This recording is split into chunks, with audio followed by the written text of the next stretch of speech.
السلام علیکم ناظرین، میں ہوں ملک عدیل الطاف اور آپ دیکھ رہے ہیں عدیل آفیشل۔ اگر ابھی تک آپ نے اس چینل کو سبسکرائب نہیں کیا تو جلدی سے سبسکرائب کر دیں اور ساتھ ہی بیل آئیکن کے بٹن کو بھی پریس کر دیں تاکہ ہمارے آنے والی ہر نئی ویڈیو آپ تک فوراً پہنچ سکے۔ ناظرین، مجھے امید ہے کہ آپ کا یہ فیصلہ آپ کی سوچ اور تقدیر کو بدلنے میں اہم کردار ادا کرے گا۔ تو چلتے ہیں اپنی ویڈیو کی طرف۔ ہماری اس ویڈیو کو آخر تک ضرور دیکھیے گا۔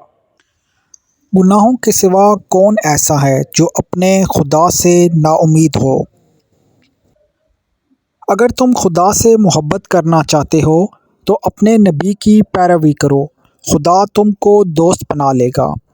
اے نبی، کہہ دیجئے کہ میں خالص اللہ کی عبادت کرتا ہوں، بس تم عبادت کرو جس کی تم چاہو اس کے سوا۔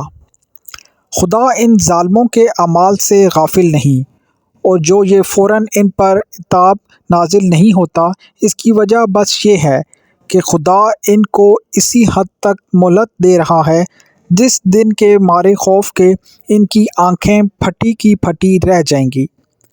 اگر تم اللہ پر ایمان رکھتے ہو تو شرط فرما برداری یہی ہے کہ اس پر بھروسہ رکھو۔ لوگوں نے خدا کی جیسی قدر جاننی چاہی تھی، جانی ہی نہیں۔ بے شک اللہ تو زبردست اور سب پر غالب ہے۔ خدا جس کی روزی چاہتا ہے فراخ کر دیتا ہے اور جس کی چاہتا ہے کم، مگر اکثر لوگ تقسیم رزق کی مصلحتوں سے واقف نہیں۔ جو شخص خدا کے لیے محنت اٹھاتا ہے دراصل وہ اپنی ہی بھلے کے لیے اٹھاتا ہے، ورنہ خدا تو جہاں کے سب لوگوں سے بے نیاز ہے۔ بے شک اللہ ہر چیز کا حساب کرنے والا ہے۔ اگر خدا پر ایمان رکھو گے اور پرہیزگاری کرتے رہو گے تو وہ تم کو تمہارا اجر دے گا اور اپنے لیے تمہارے مال سے کچھ طلب نہ کرے گا۔ جو اپنی بری حرکات سے باز نہ آئیں وہی خدا کے نزدیک ظالم ہیں۔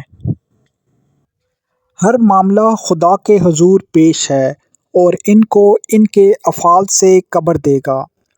کہیں انسان کو منمانی مراد ملی ہے، سو آخرت اور دنیا سب کچھ اللہ ہی کے اختیار میں ہے۔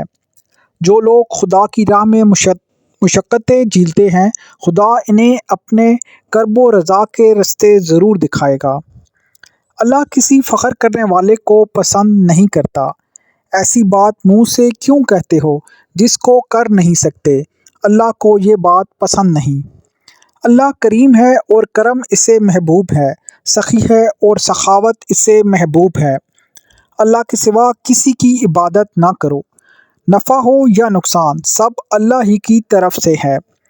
اللہ تعالیٰ لوگوں پر ظلم نہیں کرتا، لیکن لوگ خود اپنی جانوں پر ظلم کرتے ہیں۔ خدا نے مومنین سے ان کے نفس اور مال جنت کے بدلے میں خرید لیے ہیں۔ اللہ بے نیاز ہے اور بردبار ہے۔ خدا کے سوا بندوں کے گناہوں کو معاف کرنے والا اور کون ہے؟